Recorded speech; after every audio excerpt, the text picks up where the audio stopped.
Hello and welcome back to my channel. It is October, although relatively warm still, so it's not quite jumper weather yet. I have a thin jumper on and I'm warm in it, so I'm still not accepting that we are heading to winter. I'm not a winter person, but anyway, I do like soups. And when the weather is getting colder, and it is in the evening and in the early morning, it is quite cold. It is nice to have warming food to come home to after work. I haven't been uploading recently because I have just been so busy at work that I thought I'm just going to give myself a little bit of a break. I'm too easy on myself anyway. I thought I would give myself a break, do some reading, which I will talk about in a bit, and just enjoy the last few weeks of summer, which I did. So, back to the grindstone. My in-laws, as they like to call themselves, although I'm not actually married to their son yet, they sent over loads of beetroot, which has been growing in their garden. So I've got 4 plump beetroots to work through, some just scraggles of veg left over from last week that needs to get used up. So I thought I would make a beetroot soup, but really I only need 3 beetroots for the soup. So 1 beetroot, I thought I'd make a beetroot and chocolate cake. We will see how that turns out. So 1 is going to be put aside to grate. The other 3 are going to be peeled and washed and turned into soup. I think we can use the stalks as well. So rather than waste those, I might try and use those as well in the soup. I've got 2 apples for sweetness, extra sweetness, some potatoes for making it a bit thicker, 1 spare leek, carrots, 1 red onion, purple onion, no garlic. I don't really think beetroot and garlic go, but I may be wrong in that. You're welcome to prove me wrong in that.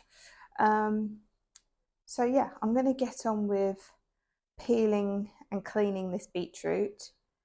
And then I'll talk you through some of the books I've been reading. I am going to glove up with these beetroots because I don't want to stain my hands. I don't have cling film, but I do have a bit of foil, so I'll just put that underneath the ones that I am peeling. I feel even with this tiny little bit of white on the top of my jumper, it's still a complete risk with dealing with this type of vegetable because the colour is just so intense, so beautiful. But once it gets on you and stains, that's it. Your outfit is done for. Right, so I'm just going to wash that, and then actually I'm going to chop it in half first. So the book that I've just finished is a food history book, and I just found it so interesting because I've never heard anyone do a counter argument for people like Elizabeth David, who I've always loved. Ever since I learnt about her, I was like, oh my God, this woman is so incredible. And I've never heard anyone criticize her, not, I suppose, ethos in cookery. So that was really interesting. And even Nigel Slater as well. It's by Diane Purkiss. It's called English Food, the People's History. And she makes a really salient point, is that we all do. We all look back at food history with complete nostalgia of, you know, like using up breadcrumbs. Like my grandmother used to make treacle tart, delicious treacle tart, and I remember her saying to me, "Oh, it's because in the Second World War we didn't have um, like eggs or things like that, but we had golden syrup and we had breadcrumbs, so we made treacle tart." And then you look back at that and you think, "Oh yeah, that's like proper food and no food wastage."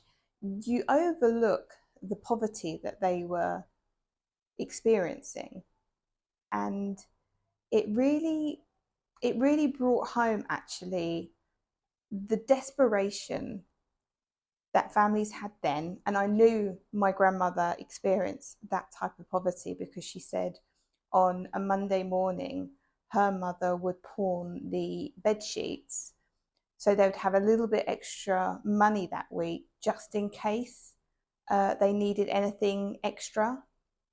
And then she would buy them back on a Friday evening. So it'd be a treat to have bed sheets for the weekend. And that wasn't always the case. Sometimes they needed that extra bit of money for whatever reason, maybe medicine, maybe, you know, maybe something broke in the house and needed fixing. There's a number of reasons. So that is extreme poverty. And today her point is that people still experience that type of poverty. You spend probably 60% of your wages on keeping a roof over your head, such as rent or a mortgage. Then you have water, gas, electricity, council tax. Then you're running your car possibly to get you to and from work. A huge amount of your budget just goes on the daily grind. And then you've got the food budget on top of that. Well, if you're already struggling with everything else just to keep a roof over your head, you're going to go for the more convenient food, which is cheaper and filled out with bulk things. So the poverty hasn't changed. It's now just, you're just provided with a solution, not necessarily a good solution, but it's a solution because at least they can afford the bread, which may have additives and bulking agents and all sorts of things to add to them. You may not be able to afford to make things from scratch, but you still have food to put on the table at the end of the day to feed your children. And I don't know why, but I never looked at it like that. I always looked at food as like, oh, you know, it's not that expensive to buy fresh, but actually it is. And it's the time it takes as well. I've been working full time this last week and this week, and I've realised I haven't been cooking for myself. I have been buying ready meals. I have been looking for the easy option. You forget when you're not living that life, you forget how tough it can be. And she really comes into criticism. She really comes in to criticize such food writers that write with such nostalgia about cooking everything from scratch, about taking your time and how lovely it all is. She makes a really, really good point. So that was a thoroughly interesting book that got me thinking. Yeah, sometimes we just, in our attempt to romanticize our lives, we just forget that there are people who are really struggling, and to dismiss UPFs as, which is just designed to make you ill, there's another side to it. It was also it was also introduced to stop people from starving, and it just makes you look at it differently. UPFs are still bad for you. They're always going to be bad for you, but they're cheap. I guess people are always going to fall onto one or the other side of the fence, but I never think that an argument is that straightforward. I don't always think it's fair to place blame at anyone's door, but it is something that needs to be looked at and addressed properly probably without that blame, and really look at ways to resolve it, that we can make people's diets healthier with consideration of what that costs the consumer and what that costs the farmer as well. And then the other book that I picked up, strangely food related again, I haven't finished it, I've only just started it actually. It's called The Art of the Lie, and it's about a woman whose husband has been found murdered. She's concealing a secret. The man that turns up at her confectionery store is concealing a secret, maybe secret identities, you could say. The investigator is Henry Fielding, the novelist. He's got his own persona. Why I say food related is because, like I said, she owns a confectionery shop and she's creating ice cream to sell. So far, really enjoying the book. The characters are all quite intriguing and a bit devious, and you wonder, should you be liking them or not? It's The Art of the Lie by Laura Shepherd Robinson. So yeah, a really enjoyable book. I'm about halfway through it at the moment. And then what I'm currently listening to is Murder by Candlelight by Faith Martin. I've just started listening to this actually while I was commuting to work, but I'm already fully invested in the story. So an elderly lady has developed a fear that she's being haunted and the ghost wants to kill her. So she asked the help of the local author who has written a book on ghost activities, although he's just done it just to make use of the time while he's waiting for his inheritance to come in. So he's not really all that interested in this old lady's plight, but the young lady who also gets involved in it, the vicar's daughter, she sort of like forces him. So that's the part that I'm up to. And they're about to do a late night or through the night ghost investigation in the old lady's house. And I'm guessing someone ends up dead by the morning. So yeah, I am going to listen to that while I carry on. I've done the beetroot. It's just a case of preparing all the other vegetables. Let's start on the potatoes, give those a peel. I had beetroot soup some years ago now at Hartwell House, I think it's called, in Aylesbury. Absolutely delicious. I often think, oh, it'd be so nice to go back there because it was a really lovely hotel. But I went there with my mum and dad, and you may not know, but my dad passed away last year. So I do wonder sometimes if going back to places where you were happy and have happy memories, is that going to make me sadder or make me happier? I don't know. So, it was a really lovely hotel though. Normally I just do 2 big potatoes, but these have been stagnating in the fridge for over a week now, so they just need to get used up. So I'm using all 4 of them, and they are quite small, or 5 of them actually. So it was an apple and beetroot soup that I had at Hartwell, which is why I'm putting the apples in. It just worked so well. Absolutely delicious. Right, lovely. So I'm just going to chop this purple onion. Just going to halve that. Pop that into the soup. And then if I can fit it in, I'll throw in some of these carrots as well. Just to use them up. Just about. Okay, lovely. I'm keeping my gloves on because I've still got another beetroot to sort out. But into here, I'm just going to put a 1.5 pints of chicken stock and then just leave that to simmer away on a low heat until all the veggies are soft. And then I'll take a stick blender to it. So let's I didn't end up using those stalks, they just got thrown into the recycling. I'm sure you can use them.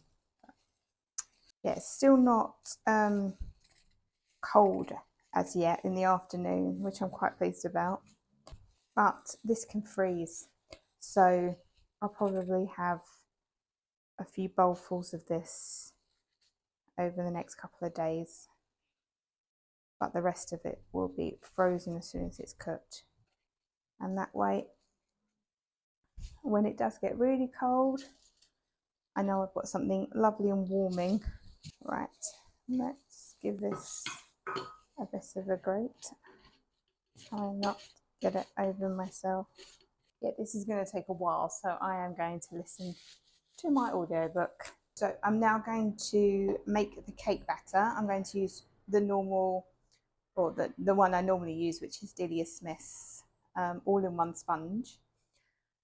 I've squeezed out a lot of the juice from the beetroot. I feel it kind of defeats the purpose of it because you're squeezing out all the goodness, but you don't want a wet sponge. So unfortunately, I should have saved the juice actually. I could have tried to drink it. Don't think I'd like beetroot juice, but it's healthy. Anyway, there it is. So I'm going to start off with my butter. Oh, I need a weighing scale. I'm going to do a 6-ounce egg. So for every 2 ounces, you add 1 egg. So 6 ounces, 3 eggs. The one good thing about the UK becoming more Americanized is the use of cups.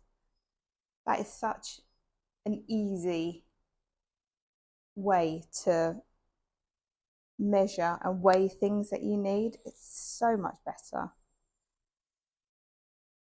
So whenever I've got cups now, so whenever I'm trying to do a new recipe, I'll see if I can have it in the American form.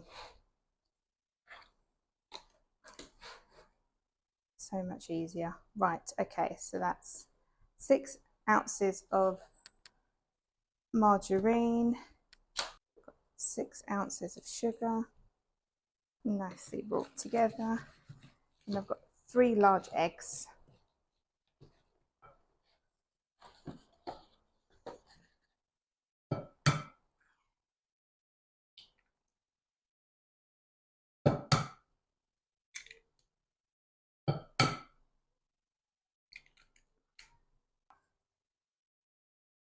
That is,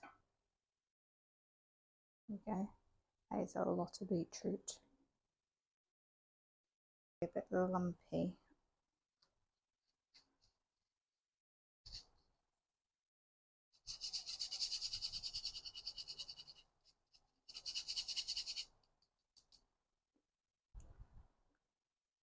I'm going to do 2 tablespoons. And then just for extra lift, self-raising flour already has a raising agent in it, but I normally add just a touch more of baking powder. Normally just like a teaspoon, just to give it slightly more lift. And you've got the eggs in there as well.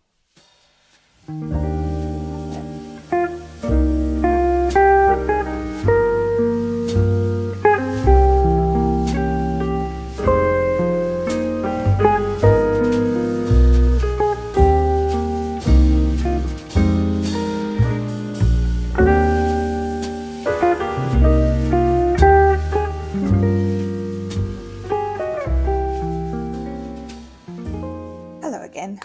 I realised I left you last week after I'd made the beetroot soup and cake, which was both turned out to be a triumph. The soup is now all gone, but I really enjoyed that.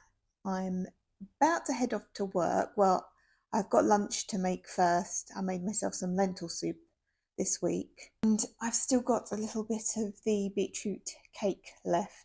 It didn't keep its colour, unfortunately, but I think that's down to the cocoa powder and it needs it, so yeah. Never mind. I thought I would get myself back into the routine of filming again. I feel when I fall out of this routine, it's so easy for me to think, I'm too busy for all of this. I can't sit down and record. But I really do enjoy making a little bit of content, and certainly for recipes and books, which I absolutely love doing in my private life. And so I think it's really nice to share, especially if I ever do get an audience, then it's nice to hear what other people are reading and cooking and enjoying in life. And yeah, it's nice to build like a little community of like minded people. So I am keen to get back into the habit of filming. Another thing which has changed is my hair. I got it done yesterday. I'm looking to be a little less high maintenance with the blonde, but yeah, it's somewhere halfway in between brown and blonde now. But I'm thinking I will probably go a bit darker for next year now. In the last cooking clips, I was reading The Art of the Lie by Laura Shepherd Robinson, something I've just finished that I really enjoyed. I thoroughly recommend if you enjoy historical fiction, especially around the Georgian era, but not the Jane Austen image of a romantic sense. It's more of a realism. Um, then this book is for you. It's all about a con artist preying on a widow who has got her own secrets to hide. A very clever, well plotted story. So definitely recommend if you enjoy historical fiction. And two other things I've been really loving this month, as we're into mid-October already now, is the Nivea cream. I've been using the day and the night cream, and it feels fantastic on. It does have a scent which I wasn't sold on when I opened it, but actually I'm used to it now, and my skin just seems to be loving it. So it's another good staple that I've added to my skincare routine. I also use the L'Oreal Hyaluronic Acid Serum, and I've now also bought that in the eye serum as well. But for just an everyday cream, the Nivea is doing a nice job, and it sits really nicely with my makeup, because I've noticed of late I haven't been choosing the right creams, and it just has been peeling with my makeup. So the fact that it works well with it and my skin looks more plump and dewy with it on, I'm really happy. So I can recommend that as well. This weekend, Saturday, I'm out for a family's birthday lunch, and Sunday, I plan to relax. The current book I'm reading is by Seshi Yotomitsu, Death on Gochuman Island. I love these books. The first one was the Hongjong murders, and it was excellent. It's a locked room murder mystery set after the Second World War, obviously in Japan, and it just got me hooked. I'm so enthralled to all of them, so I'm really looking forward to sitting down and reading this one. So I think that's everything. I'm going to get myself ready for work, nearly there, have my lunch, and then head off. The weather is turning lovely and autumnal now, so I can accept we're in autumn. Got my roll neck on, all ready to wrap up warm. Although it's not too cold, I have to say. It hasn't been terrible. Still haven't turned the heating on, so that tells you that we're really not in cold weather season yet. But it is nice having a soup, something warming before you head out. So I'm going to do that. And hopefully, if I get myself back into my routine, I will see you next week. Take care. Goodbye.